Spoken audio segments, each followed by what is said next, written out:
Season 2, we get the scoop on how you can build your resume, interview for success, and ultimately advance in your career. This is Inside TechCom with Zohra Mutabana. Let's get started. Hi, Olivia. Good morning. Good morning, Zohra. How are you? I am doing fantastic.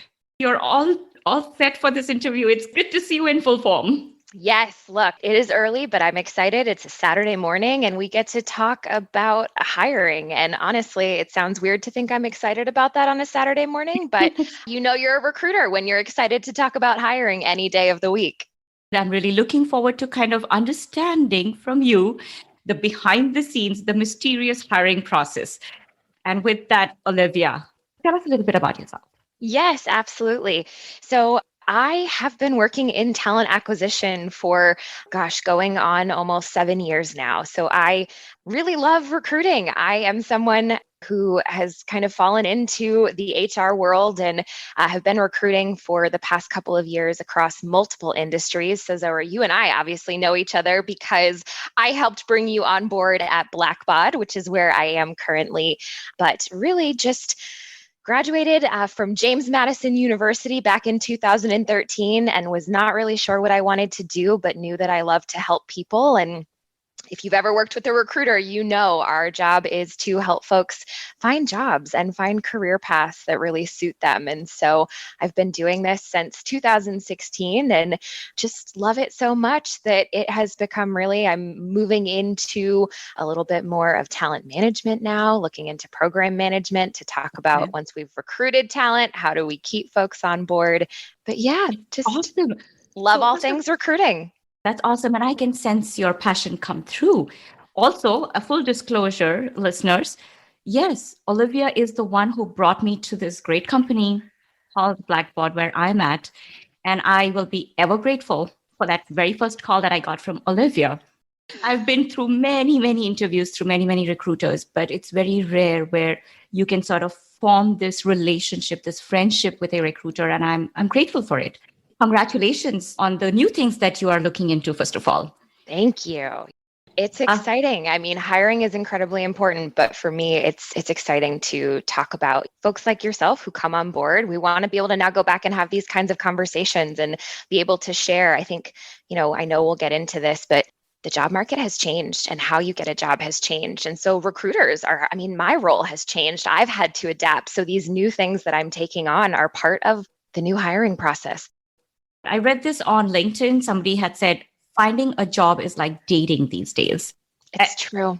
It's true. It's terrifying because who wants to be dating, let alone thinking that looking for a job is like dating, but it is. And part of that is very exciting because it means that we're becoming, you think about dating nowadays and it is scary, but there are a lot of different ways to do it. And it's, I think hiring is happening in the same way that before COVID, it's funny. I think we will always, from a hiring standpoint, talk about pre-COVID and post-COVID, but things have changed and the demand for how people take on jobs. I mean, when we entered the world of dating on a cell phone, it was, I can swipe left and right. I can have immediate kind of knowing. And that's what candidates want in a job market. And so it's exciting. I think it's a little interesting to hear it compared to dating, but they're not wrong. It is becoming similar to...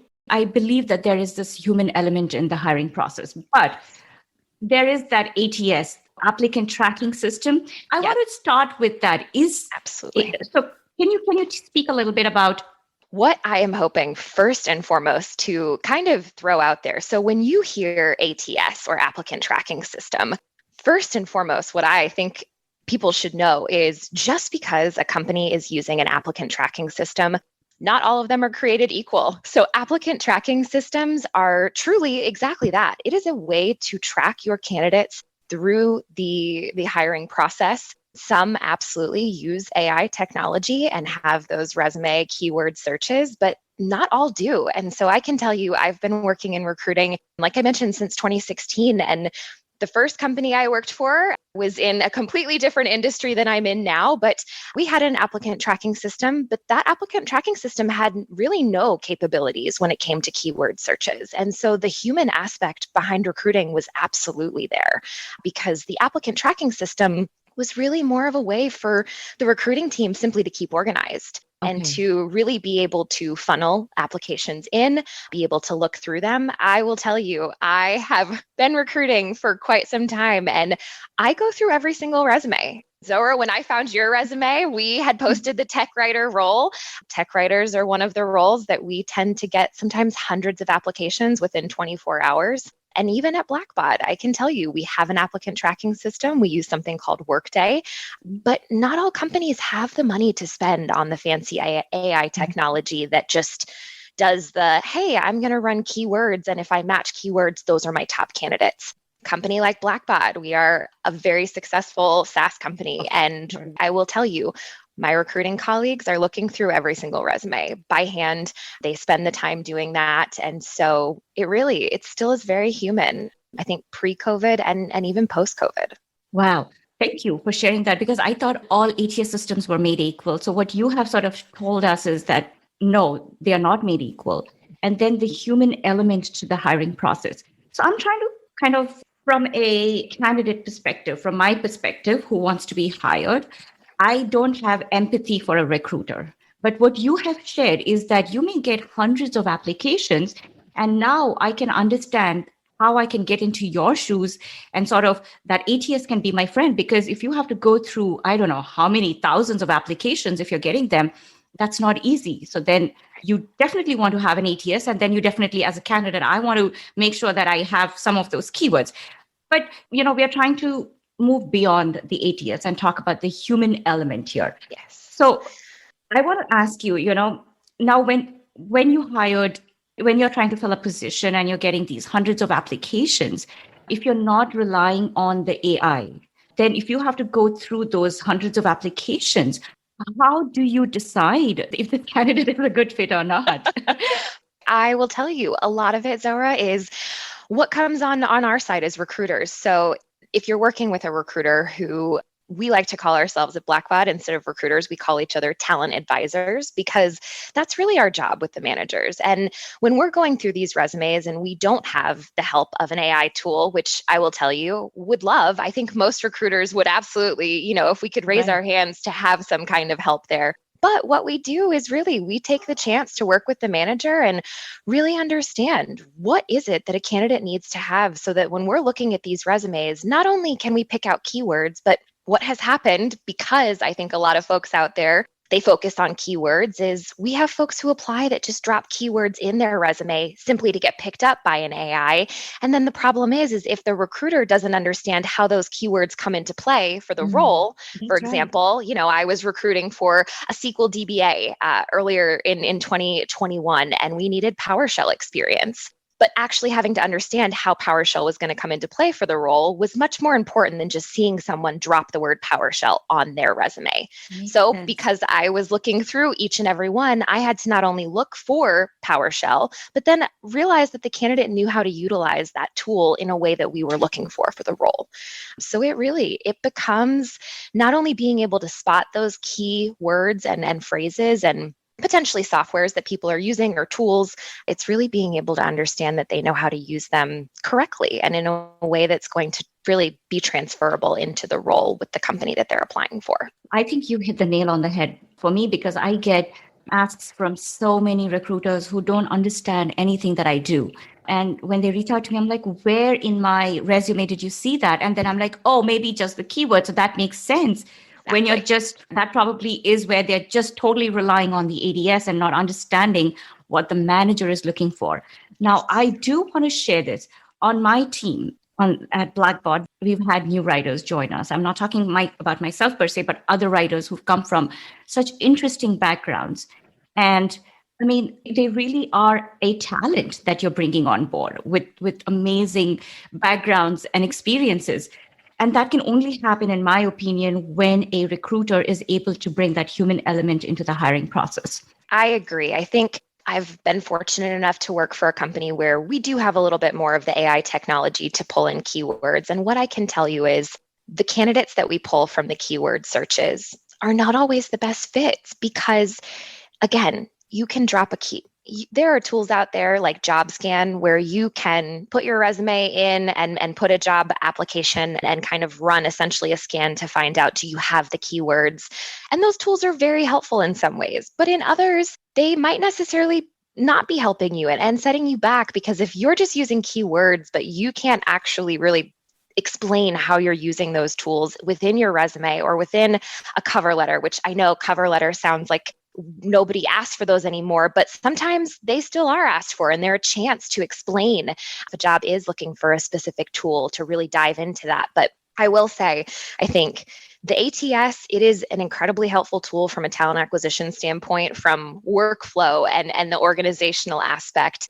But it really, even some of the greater ATS systems, the ability to search them just based on keyword, it's not there. And so recruiters they're having to humanize this aspect. And I think something else to call out, and I know we will probably cover this, but when recruiters are looking to fill a role, we are absolutely looking for a technical skill set.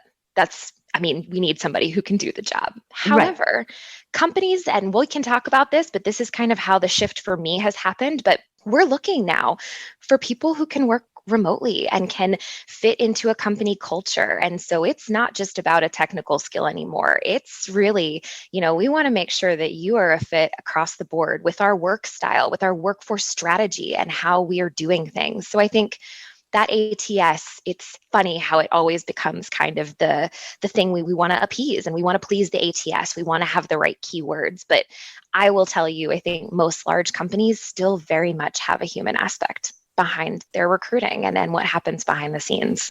Everything that you're saying, it has sparked so many new questions in my mind. But the best thing that I've loved is the humanizing of this whole process. It's a human to human connection. A few notes. One of the things that I want to get out of the way is a cover letter important when a person is applying? So what I will say is most companies nowadays are not going to require or request a cover letter. But in my opinion, that's your chance to set yourself apart. You have multiple other ways to do that. Obviously, you can do LinkedIn outreach, you can network, and I know we'll talk about that. But having that cover letter, I will say because it's not as common anymore. When I see one, I'm tempted to click it and open it, because I think sometimes when something is not required, but can still be a way to share your excitement for a potential job opening, it shows recruiters, again, who are reading through hundreds of resumes that, hey, you've gone the extra mile when something wasn't required of you, but you want to take a second to essentially explain to the person behind the screen who's reading all of these resumes why you think that you could have a little bit more potential than other candidates. So I think if it's not required on a job application, you do not have to do a cover letter, but I see these as an opportunity to make yourself stand out because they're not required anymore. That's great. So it's not going to harm you, but if you can set yourself up for success, it's your way of getting your voice in, because a resume can be pretty, I think, emotionless, right? Yes, unless you are in a field where you have really the ability to get creative within your resume, it is a list of your accomplishments, and that's what we want to see.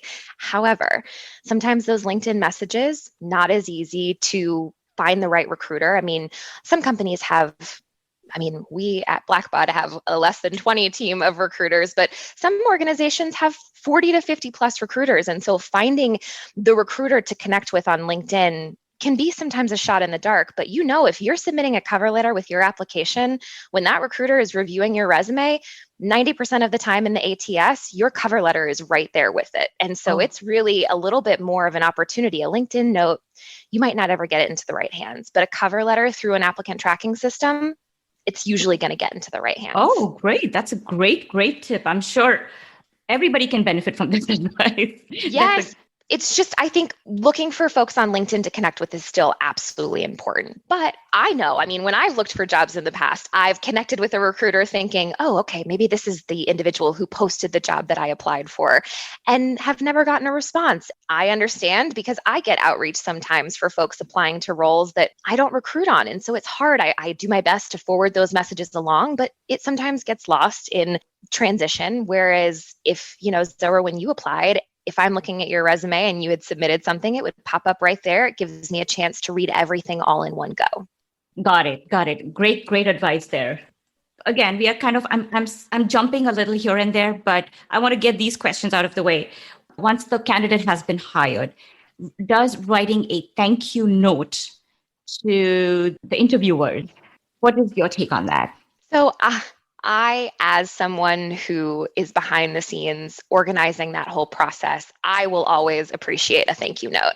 This is another thing like a cover letter where I don't know that it necessarily ties to the pandemic, but I think maybe just hiring in general has changed post-pandemic. But I used to see a lot more thank you notes pre-pandemic. And part of that was because we were doing interviews in person and people would do kind of the nifty tip of, hey, bring a couple thank you letters with you. You can address them before you leave the building and then leave them with, front office staff and ask them to pass them out. Nowadays, I don't get nearly as many thank you notes as I used to. And that's not a deal breaker for me. Right. However, I think a thank you note, again, that is a chance for you as a candidate to reiterate your excitement for a job opportunity. I think that's also your opportunity as a candidate if you have additional questions or you want to know more about the interview process. That's your moment and that's your chance to make that connection. I will say, as a recruiter, I very much appreciate when my candidates are communicative with me. I like to know that they wrapped up an interview and that they enjoyed it as much as the hiring managers did, because if not, I wonder, oh no, did we not answer something that was, critical for them? So I think getting a note, even if it is short and sweet, I know that there's, the template out there of send a note and connect back to something in the interview. And it doesn't even always need to be that intricate. It can truly just be, Zora, it was so great to talk to you today. I was already excited for the role. I'm even more excited now. I look forward to hearing from you again soon. I, as a practice, my husband has advised me when I started looking for jobs early on in my career. That was one of his advice. I have kept it in practice, and it has. Some people have responded back to me, and some haven't. But that's my way of saying thank you for your time, for considering me. In some cases, it has also helped me. Let's say there was a question in the interview that I couldn't answer. I can go back and say, hey, you know what? I'm sorry I couldn't answer, but thank you for asking this. And this is how I can answer it now. So it allowed me to close that conversation in a sense. Yes, absolutely. And I think that more people should take advantage of that. If you can't answer a question in an interview and you find yourself thinking about it after the fact and you've got that perfect answer, it happens to all of us in this situation. You don't know what to say. And then you're taking a shower later that night and you're like, oh, wow, if only I had said this. Write that to the recruiter, write it to the manager. Let them know that, hey, I've been thinking about this job after the interview and I want to let you know that I thought more about what you asked me. I think it's very similar to the cover letter in that when not a lot of people are sending thank you notes, that's your chance to stand out. That's your chance. Yes, it is. That's, again, great conversations. So now we are going to shift gears. We need to go back to the very first part of the process. How do you find your candidates once the job has been posted? Let's start from there. Yes. So every company is going to have a different recruiting process. Here at Blackbaud, we believe in that talent advisor model. And so really it's working with that manager to really understand what they're looking for. And with the current job market, we are fortunate enough that we are able to post these jobs and usually get quite a few applicants within the first 24 to 48 hours. We absolutely have teams that will go on LinkedIn, go on Indeed, they'll do campaigns. So when you're seeing job postings come up and they may be considered sponsored or kind of boosted, that's because companies are paying for that to happen. But really, we are very fortunate with the current job market that most of our candidates come in just through applications via LinkedIn. We were fortunate enough to just completely upgrade our job site. So that is a huge thing. If you're looking at a company and looking at their career page, take a note of that. Look to see if they have what many companies will call a talent community, because a lot of the times that's where we find our applicants as well. So we have kind of two routes of doing this. We either will look and see who has applied for the role, and then we'll start going through their resumes, looking to see if they're a fit. Or if we have that talent community, like we do have, and like many companies have, essentially that's an opportunity for you as a candidate. If you were on Blackbaud's website looking for jobs and say just nothing was there right now, but you've decided this is a company that I could be a fit for. So you can join this talent community and they'll send you emails, let you know when a technical writer role has been posted. And so we leverage that talent community. And what we'll do is when we post a technical writer role, we'll go back into that talent community, and anyone who has mentioned that they're interested in technical writing, we'll send them an email. and let them know, hey, now's your chance. We have an Okay. opening. So we are both kind of passively recruiting and waiting for folks to come to us, but we absolutely are out there proactively reaching out to folks who have let us know in the past that Blackbaud is of interest to them. And I think the one question that I should probably have asked you before that is, how do you even come up with that job description? But you did sort of allude to that. Is there anything else you would like to add?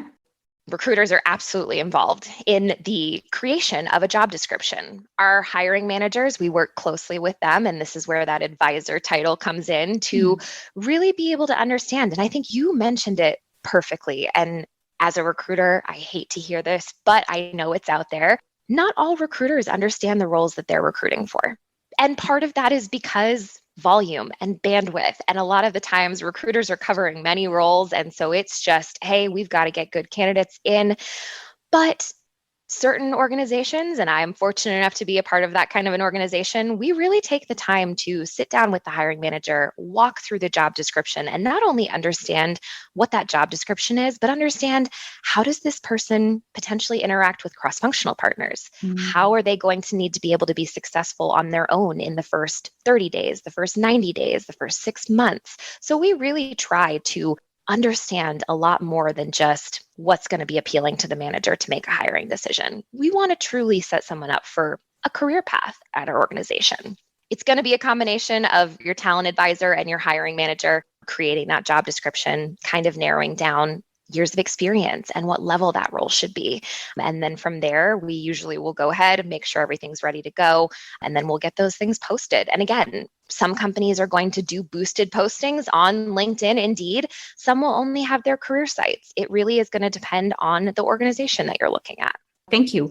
I should probably start including more of this word, quote unquote, in my vocabulary, talent, because this humanizes the process. You're not just looking for a head count or a role to fill, but you're bringing on a person, which is awesome. Now, as you start, once the job description is written up and you've sort of understood as a recruiter what you're trying to fill, now at a company like Blackbaud, it's a big company. Do referrals take more, I guess, importance or precedence over an outside applicant? Again, this will vary based on organization. At Blackbaud, it's not necessarily that it takes precedent over other candidates, but we absolutely believe in if you're a referral and you have been really essentially asked to apply or suggested to apply by someone who's a current employee, we want to make sure that we're connecting with you. So we absolutely have, we call it kind of our service level agreement, our SLA, but we have a little bit of a different SLA for referrals. And that is, again, because we believe if someone within our company has taken the time to reach out to a colleague or a family member or a friend to say that they should also look at Blackbaud, we want to make sure that we're getting back to those folks in the most timely manner possible. Now, that does not always mean that that person is going to be a fit. I think sometimes folks think referral means that you're a shoo-in. Not necessarily the case. A referral simply means we know that you have been specifically, essentially requested to make this application, and so we're going to get back to you. I think that's where sometimes networking, it absolutely can help you out because a lot of companies will. I mean, I can tell you, we have a report that we pull weekly to look at our referrals to make sure that no one is getting less than a 24 to 48 hour turnaround because, again, we have a referral program at Blackbaud. If we're asking employees to refer potential employees to us, we want to make sure that we're answering. That's an invaluable tip, Olivia, because I know that most companies encourage referrals and the why. And of course, it may vary a little bit here and there, but like you said, you definitely sort of take the extra time to go over those referrals. We've kind of gone all over the place, which that's about how recruiting works. We're a little all over the place. So it's fair. Okay, since we've gone all over the place, I think maybe I need to rein it in. Maybe I should allow you to sort of take us through what that process is like.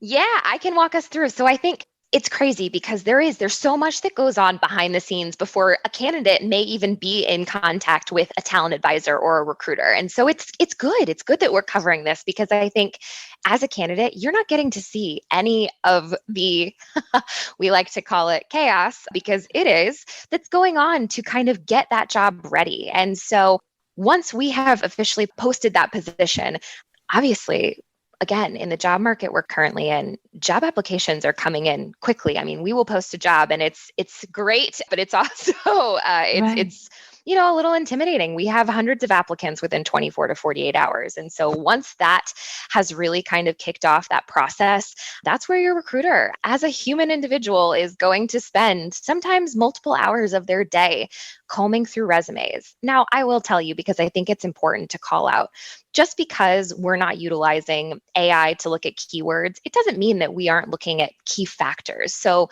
a lot of people, I think this is always, even for me when I'm applying for jobs, when you apply for a job, a lot of the times it will ask compensation requirements. What are you hoping to make? All I will say here is be realistic. If you have a set compensation that you are looking to make, don't lowball yourself in that range just to get yourself an interview, because all that is going to happen is you are going to find yourself in those interview stages, then getting told again by the recruiter that the compensation requirements fall within a certain range. And so I think be a little bit strategic with your compensation. If you're able to type in negotiable, or if you're able to type in would like to talk about during interview, do that. If you're forced to put a range, choose a realistic range. Don't do something that's going to make you regret putting in that range when you potentially get to offer stages. We do look at salary, and part of that is because, and I think it's a tough conversation, but every role within a company is put into a salary range. And those recruiters that you are speaking with, although we would love to say we have the kind of power to really affect that compensation range, it is something that we are usually told by a finance partner or by someone else in the organization. And so those ranges are important. And so when we have to look at candidates, a lot of the times we will look at that. And that is simply because we don't want to waste anyone's time who we can't potentially afford to make a decent offer to. So I will say we do look at compensation. We'll also look at things, I think pre-pandemic, we'd look at things like location. So obviously, Zora, I think, you're obviously in Texas. I'm in New Hampshire. Neither one of us live where Blackbot is headquartered. And a year ago, that might have been an issue. But now, obviously, we can work remotely. So I think, if you look to apply for a role and they're asking that you come into the office in Charleston, South Carolina, and you live in New Hampshire, they might disposition your resume. And disposition is just a fancy word for essentially saying they'll decline your resume. So recruiters are going to be looking through all of that. But again, this is all looking by individually clicking into every single resume, looking at the questions that someone has answered during their interview process. We're diving into your full, essentially, profile as a candidate. What we do then, a lot of the times, I think this is where I know we kind of talked about this at the very beginning, but the interview process is changing. And what used to be a phone screen now is a video interview. And I know we talked about too, I graduated in 2013. And so when I graduated from JMU, the company that I worked for right out of school, I did a digital interview. And I remember doing a couple of digital interviews when I was first looking for a role. And it was through HireVue, which funny enough happens to be the same system we use here at Blackbot. And so it's, kind of eye-opening to see this tool has been around for going on 10 years, but really it has now become, it's a staple within the interview process. And so I would say to any candidate out there, if you're not comfortable with video interviewing, that's okay. There are so many tools that you can use to practice. LinkedIn has a great tool that you can use, but get familiar with virtual interviewing, get comfortable with it, because that's a lot of the times when we talk about AI and technology, that's more where a lot of companies are bringing in. And it's really in more of that digital interview space. And it's I'm sure, Zora, I think you remember, you probably got a HireVue for the technical writer role. And it's essentially, hey, we've looked at your resume. A human has looked at this and they think it's great. And while we would love to have an introduction conversation with you, we're actually going to send you a couple of questions. We'd love if you can record some answers for us, send it back. We're going to review it right away, and then we'll get back in touch with you. That is where I think when we talk about AI technology or being able to utilize kind of these keywords, that's going to be really where you want to step up and utilize, is within the HireVue, or a digital interview platform, because we ultimately are going to go back and watch those interviews and we want to hear you talking. We've seen your resume. We know you've put those words on your resume, but that's your chance to really kind of explain hey, I've used this and you mentioned that you want this in the role. Here's how I know I can be a good fit. So Wow. yeah, I'll stop there if you want to ask me Wow. any questions about No, that part. please don't stop, because I think I would have never asked you this question, because although we talk, I mean, post pandemic, I mean, we are still in the pandemic, but during these times, video interviews, digital interviews have definitely taken on, they're definitely much more, I guess, common. They are the way to go. But I would have not known that, sometimes you have to sort of do your interview and send the recording, and that could increase your chances. Yes. Yes. And I think a lot of people, and I understand because I think video interviewing, it's intimidating. I don't like it. And I've been doing it since my job search started. But I think what people don't realize is that it's an opportunity. I can tell you, Zora, I would say, if I pick 10 resumes where I find a role and I say, okay, I like these 10 individuals, I'm going to push them all to a hire view or a digital interview. Sometimes 50% of those people don't complete that interview and just cut themselves out of the process. And we don't know. We're still learning because obviously this is newer, but we're still learning. But there are people out there that if they get that step in an interview, they're not interested anymore. And we're trying to figure out, is it because of a discomfort with the tool? Is it because of a lack of personalization, which we do understand to a level, but also we feel, and again, this is at Blackbaud, we feel if we're at least picking your resume, and we're not doing that with AI technology, if we're just asking you to do a video interview, it's truly because we have over 250 jobs posted right now. And we want to make sure that before we take someone's time to have a conversation, that, hey, we just understand you a little bit better. So I think it's a huge opportunity where you might think, oh my gosh, I got this digital interview and it means that they don't really want to talk to me. It's not the case. It means that we really want to hear from you, and we hope that you take the time to complete the digital interview so that we can then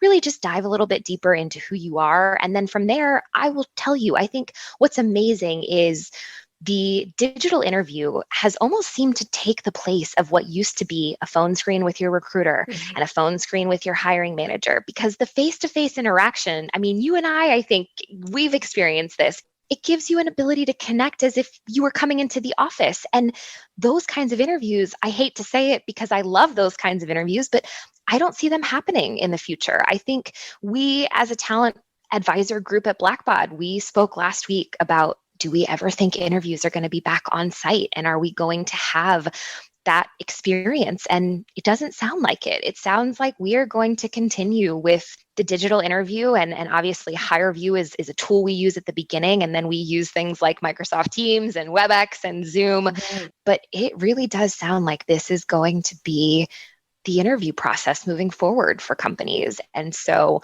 I think as a candidate, it might feel weird, but it's time to make yourself feel confident. I mean, I feel silly, but I invested in like one of those ring lights for my setup, because all of a sudden, you think when you used to go to an interview, you'd get dressed up, you present yourself. And so if you're interviewing from home, you're essentially doing the same thing. You're just doing it in front of a computer.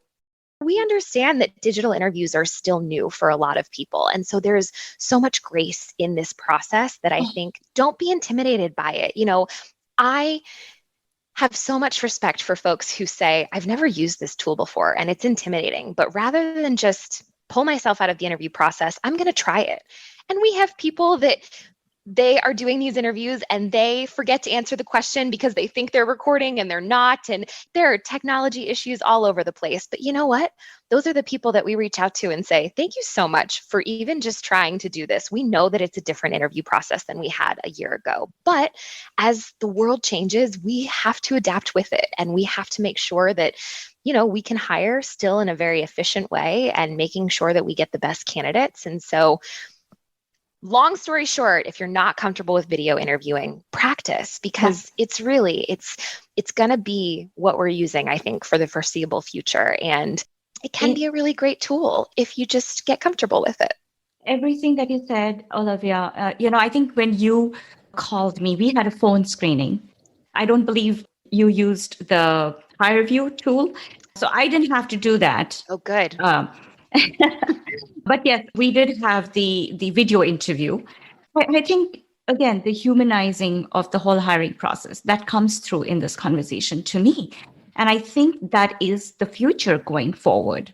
And both sides have to adapt. And change the way we approach this process.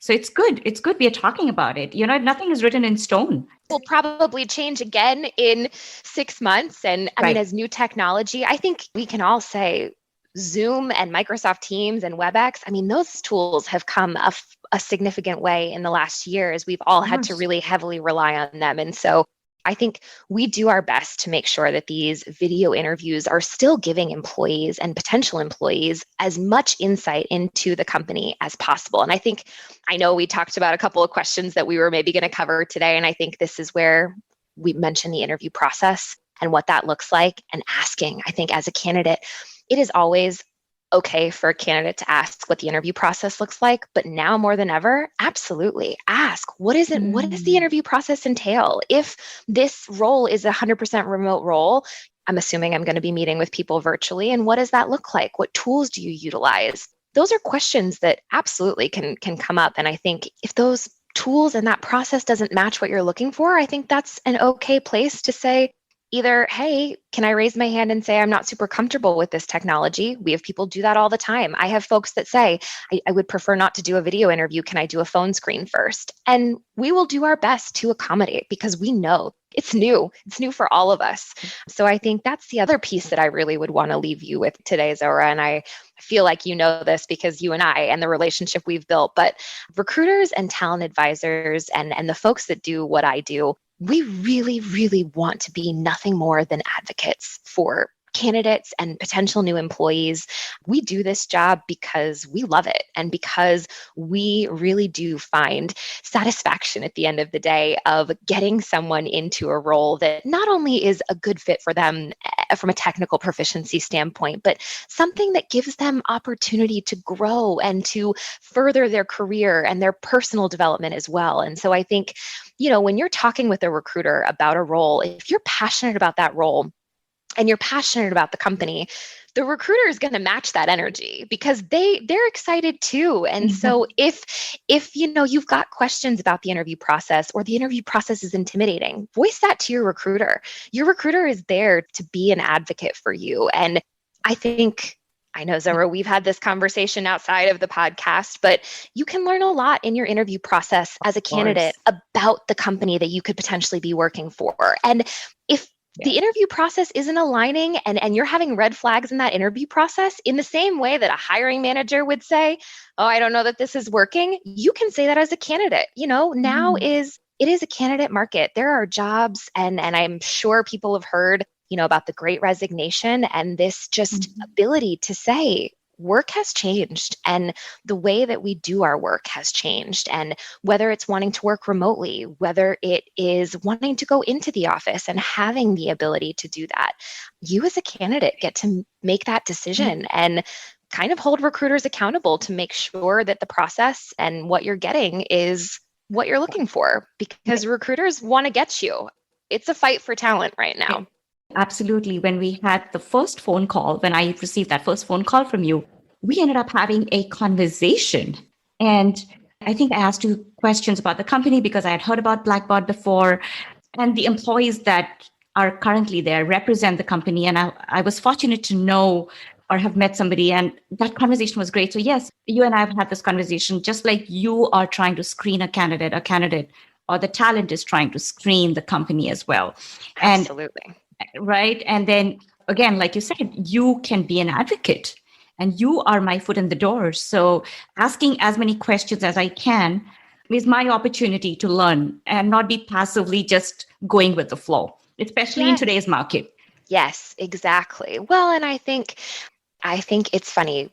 Candidates will think recruiters are just, I've heard the word puppet, or like we're just doing what we're told and we're just helping the process. And really, it's not that. I think recruiters and talent advisors, we care about the folks that we bring in. And because we spend so much time with the hiring manager trying to understand what they need, it's about so much more than just, I feel like people say the phrase like getting a warm body in the seat. And it is more than that. You can hire anyone. And then I think it's great. If you jump into a role and it doesn't matter about company culture or any of that, that's okay. Hey, some of us just are okay with that. But for those of us that say, I want to find my next home for a career. This is definitely take advantage of asking questions in the interview process and interview the recruiter, interview the people that you speak with, and make sure that they are also bringing to the table what you want to see. Because if you don't ask those questions, sometimes you won't get those answers. And that's not to say that the recruiter or the talent advisor you're working with is not doing a good job, but again, not all companies are the same and recruiting processes are different. So I think you've got to advocate for yourself. You've got to be willing to ask questions. I always say, I think you learn so much during that process. Absolutely. And if a recruiter isn't willing to answer your questions or isn't willing to be flexible, it says things about the company. And I think that, ultimately it may be a chance for you to say, hey, well, if I'm encountering these issues that don't align with what I'm looking for at the initial process, number one, either that's questions to ask the hiring manager as you continue the process, or number two, maybe that's your chance to say, hey, this actually isn't the right fit for me. I appreciate your time. Thank you for letting me ask tough questions, and we can go our separate ways. Nothing wrong with that. That, I think, is a natural segue to the next question that I had in mind is, I've been reading on LinkedIn again that sometimes the hiring process can be long drawn, and you've touched upon some of the red flags from a talent or from an applicant perspective. Sometimes you may not hear back from the recruiter. Oh, yes. Yeah. So I think I'm really, from an applicant perspective, what are the red flags that should tell a candidate that, hey, you know what, that this may not be a good fit? Yeah. Apart from the ones that you've already mentioned, which is great. Yes. I mean, the interview process it's tough because I think it's one of those things where, obviously, as a company, from a talent acquisition standpoint, we want to be diligent. We want to make sure that, by the time we've brought someone on board onto the team, that we are sure that they're a good fit from both the candidate perspective, from the hiring team perspective. But that process also should not take weeks and weeks and weeks. And I think first things first to mention when it comes to interview process is it is going to differ based on the roles you are applying for. If you are applying for more of an entry-level role, you absolutely might only have one or two steps. And it might be more of a, hey, we're going to interview you. We want to know what your future career aspirations are. And then, hey, we're going to bring you in and really focus on your training and your development.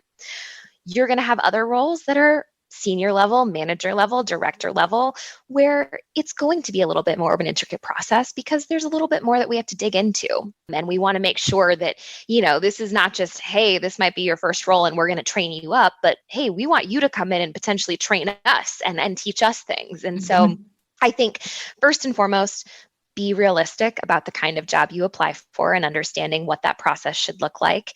And then I think really, I would recommend, and I almost am always shocked when I have a phone screen or an interview with a candidate and they don't ask me what the interview process looks like, because that's something that as a candidate, you absolutely should want to know about. You should want to know what those time kind of turnarounds look like. And I will say, I think recruiters are going to sometimes give you unrealistic timelines. And truth be told, the intentions are good. But when you are working with hiring managers and sometimes multiple hiring managers, it can be like herding cats to get feedback on candidates. And so I think asking for that interview process or that timeline kind of gives you a little bit of accountability with your recruiter and allows you to then feel a little bit more confident when, say, hey, we had our initial phone call on Monday of this week. I told you I'd be back to you before end of week. If you haven't heard from me, it's more than okay if I gave you that expectation to reach back out and say, hey, Olivia, you let me know that we might close the loop by end of week and I haven't heard from you. Super excited. Let me know what's happening. It's really, I think, if anything, it's a chance for you.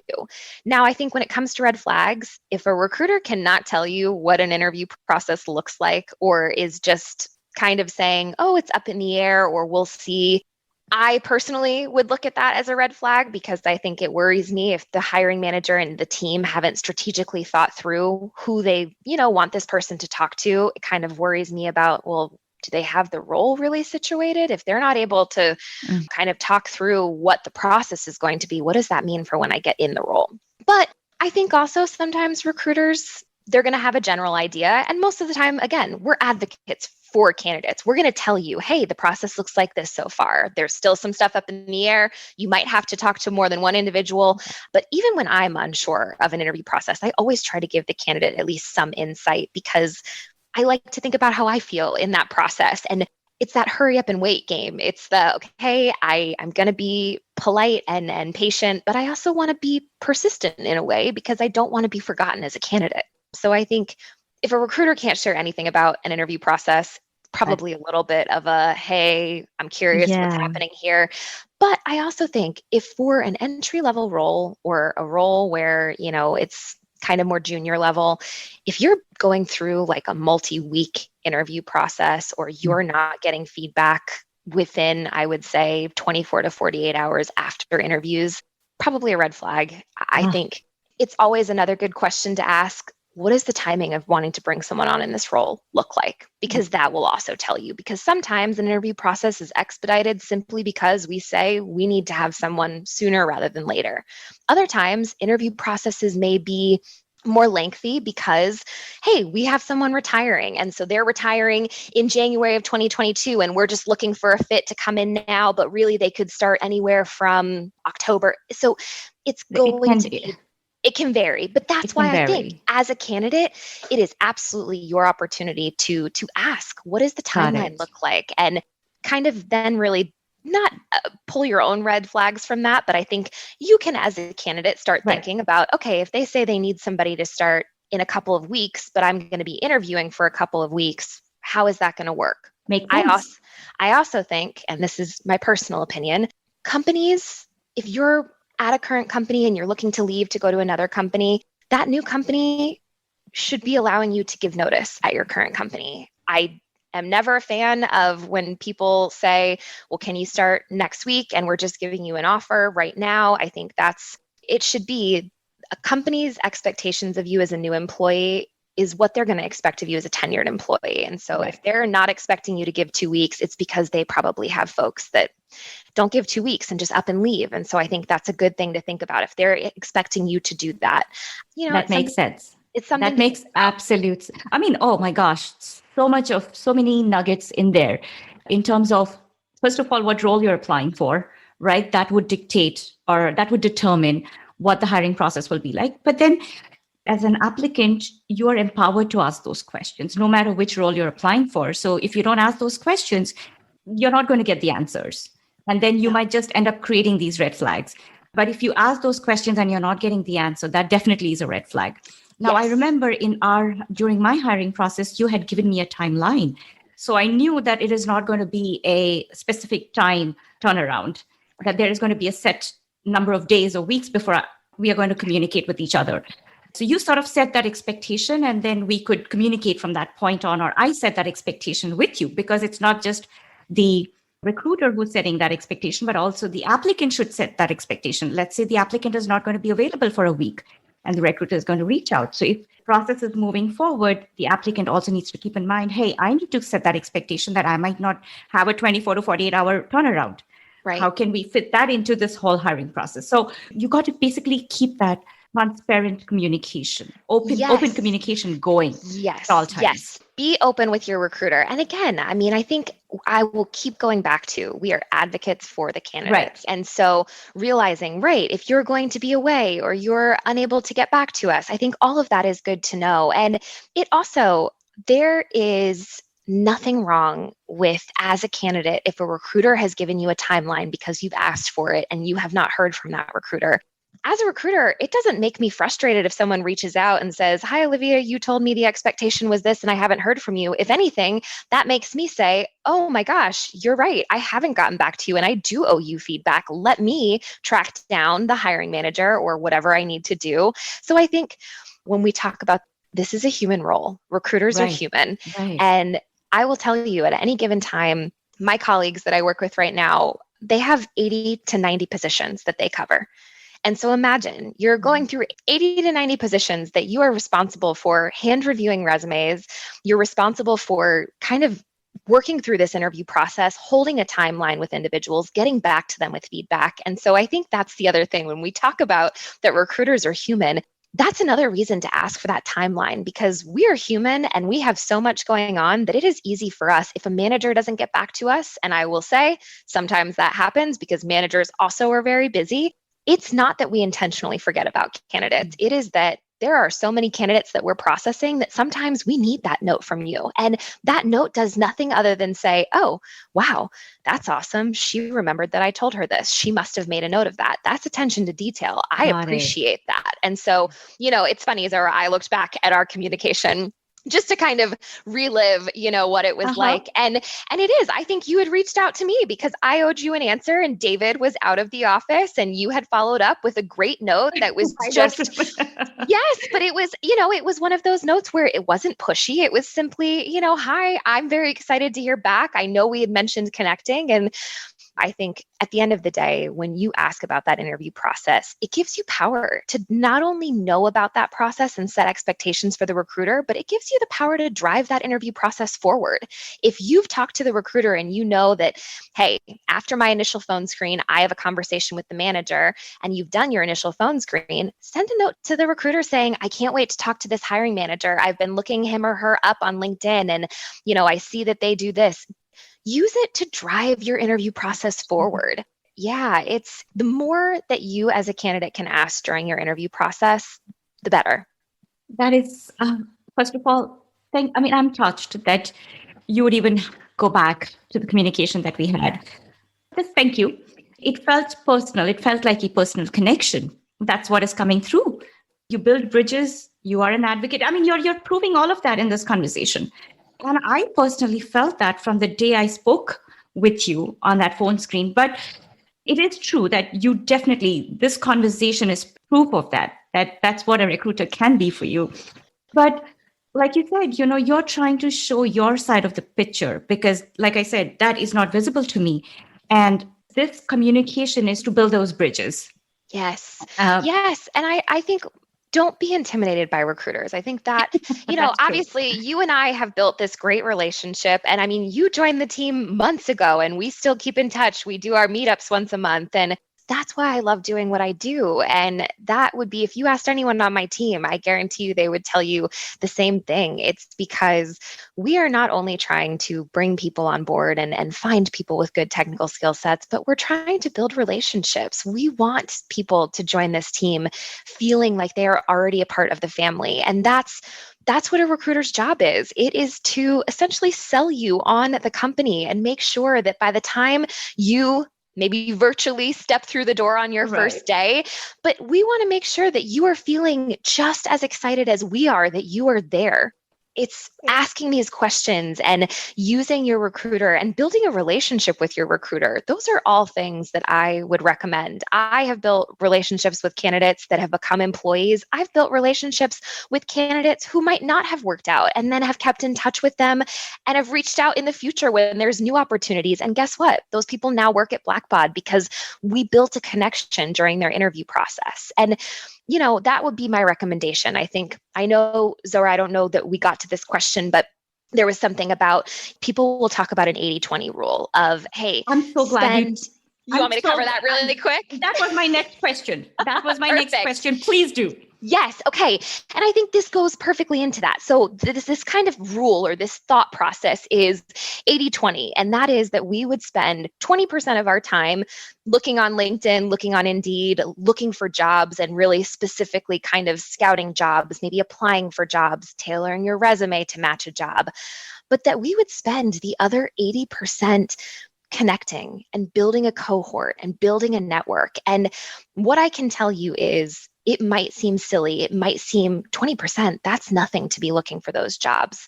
But what you're going to find is if you dedicate the 80% to building your network and really starting to find connections and just reaching out to a recruiter. You can reach out to a recruiter even if there's no job posted and just say, hi, I would love to be a part of your network because I see that you work for this company and I am passionate about X, Y, and Z that aligns with that company. And so I would love if you can keep me in mind for the future. Recruiters love that we are all about networking. And so I think you network, use that 80% because what's going to happen is if you spend that time doing that, you're not going to need to spend the 20% of your time on jobs because those jobs are going to come to you. Those jobs are going to come by the way of your network. They're going to come by the way of just casual conversations that you're having with recruiters. They're going to come from adding yourself to talent networks or building relationships. I mean, I think it's one of those rules. The first time I heard it as a candidate myself, I thought, oh my gosh, I probably do like 50-50. So started doing a little bit less. And that's how I found my role at Blackbaud. As a matter of fact, I had never heard of Blackbaud, wasn't really sure what I was going to do in my career next. And someone in my network worked for Blackbaud and just mentioned that, he thought that I could do well here. And so I started planting the seed and did that in my role prior. I mean, I have always used the connection because I think I owe that person a big thank you. So look, I owe him a big thank you too, because I think back and I think, look, I mean, we're recruiting talent acquisition partners on our team right now and have hundreds of applications. And I think, oh my gosh, that means when I applied, there were probably hundreds of applications as well. And I will say my resume probably was reviewed because I was a referral and they have the 24 to 48 hour turnaround. And because I took the time to find a random recruiter on LinkedIn that worked at Blackbaud, I sent her a note. I will also say when it comes to reaching out to people, to recruiters, be creative if you can. And I know that creativity is not for all of us. There are some of us who being creative is not on the radar. And I get that. But when I say be creative, that can even come in the form. One of my favorite things that I have ever seen is I got a LinkedIn message from someone one day who took the time to simply pull up her camera on her laptop and she made me a video just saying, "Hi, Olivia, it's so nice to meet you via a computer. I was looking at a job posting and I think that I could be an amazing fit. And I know that you're going to have hundreds of resumes. And so while you might not see my resume, I'm hoping you'll at least see this video that I've made you and that you'll give me a chance." It was phenomenal. I got the video and was like, what is this? Wow. And then it made me, I reached out to her. We ended up hiring her. And it was just one of those opportunities that I thought, that's not rocket science. She didn't create anything that was out of the ordinary. She just hit record on her computer, built a video, sent it to me via LinkedIn that told me that she took the time to really look at the job and then also learn a little bit about me. And she got hired. Amazing. I mean, right? That is amazing. I mean, yeah, and we live in times where we have this opportunity to connect on LinkedIn, right? When in the decades prior have you had this one-on-one connection, right, this opportunity to build that rapport with a recruiter? So get creative. And you shared such an amazing story right there. I would have never thought about it. So right. Me either. That's just amazing. So, Yeah. well, kudos to this person. Right. Yeah. Seriously. I told her I'm going to steal your idea at some point. So Kudos. Amazing. That's true. Yeah. We've gone through so many questions. I feel like we've covered a good part of this whole process. There is one question that is, I think, a troubling one, a tricky one, but I'm going to ask. There is this perception that once an applicant has reached their 40s or in their 40s, 45 and above, there is age discrimination. Do you have any insight or anything that you can share?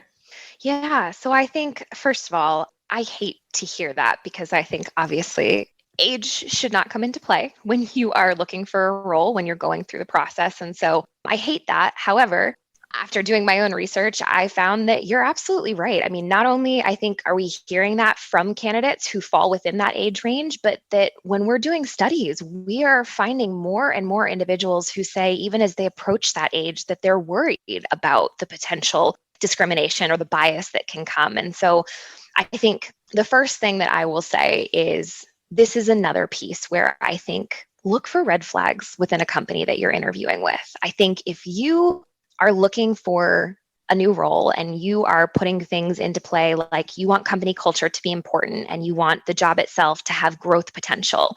I think if you are worried or you have experienced any kind of age discrimination, make that a priority when you're looking for roles. Make it a priority to find a company that you know is going to be highlighting diversity and inclusion. Right. Make sure that you're finding a company that has a culture that is not only looking to support its young employees, but is looking to support all employees in their growth. And I think If age is coming up in your interview, red flag.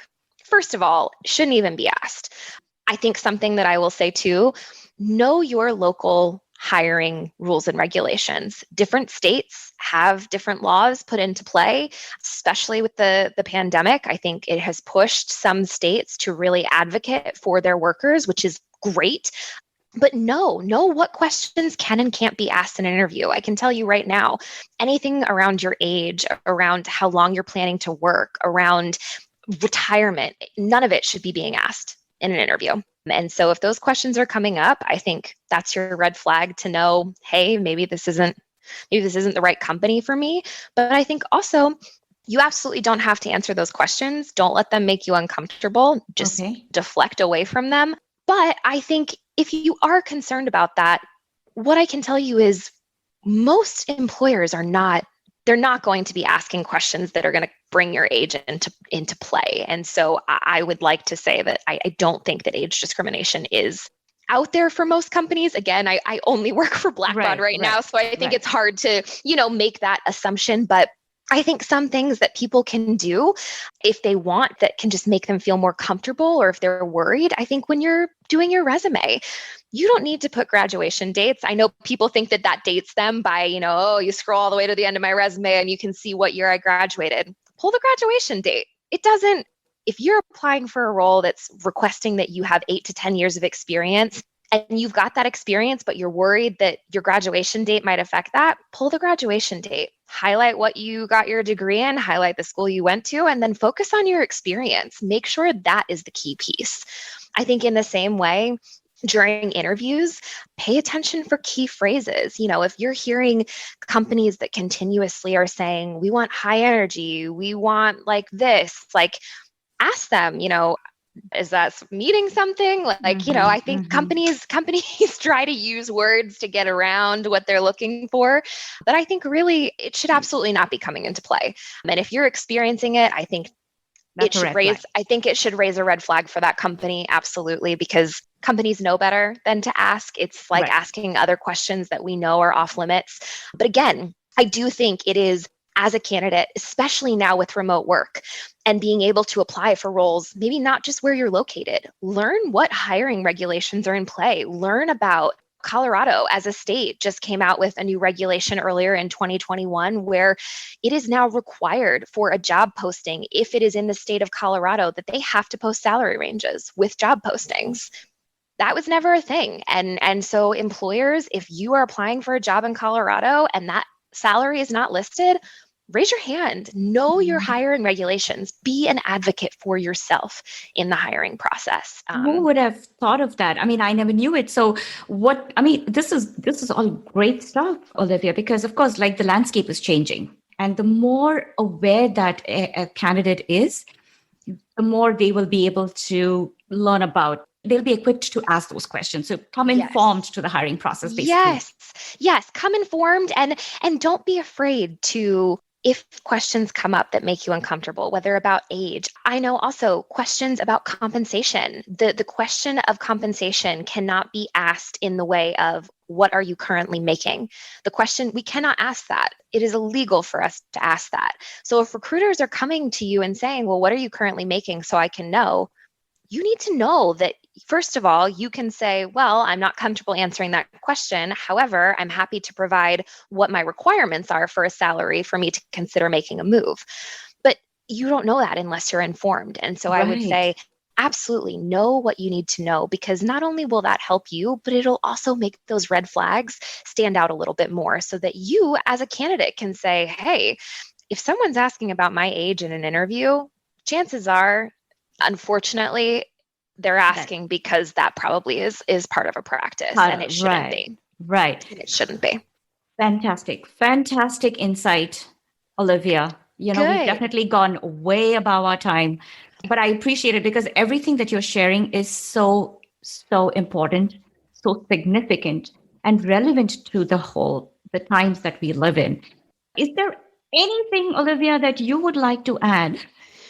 I think we've covered a lot of great information too. And I think nothing else that I can think of, but I think really what it comes down to is use recruiters as advocates for you during the hiring process. Be an advocate for yourself during the hiring process.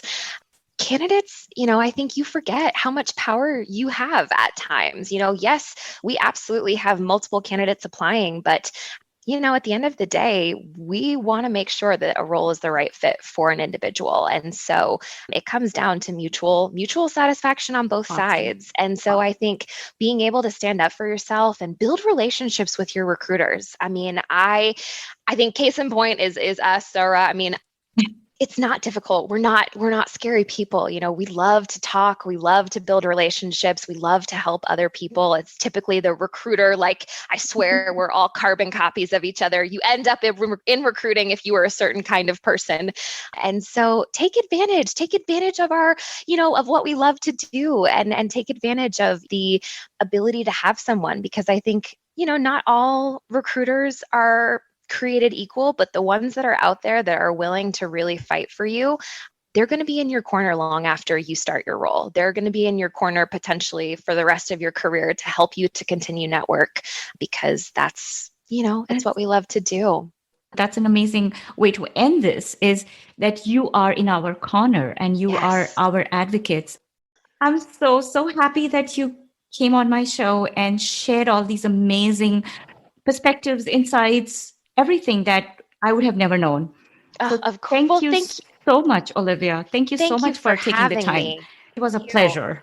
I could not agree more. Look, there is no one else I would want to spend a Saturday morning with, but I really thank you for having me, and thank you for allowing me to share, I think, some of the insight. And obviously we are in an ever-changing world, so things might change again, but I'm glad that I was able to give some insight to the human side of recruiting. Thank you. Thank you. On that note, Olivia, have a great Saturday. Thank you. You too, Zora. I hope you enjoyed this episode. Subscribe to the podcast on your favorite app, including Apple, Google, or Spotify. Follow me on LinkedIn or visit us at www.insidetechcom.show for the latest updates. Catch you on another episode.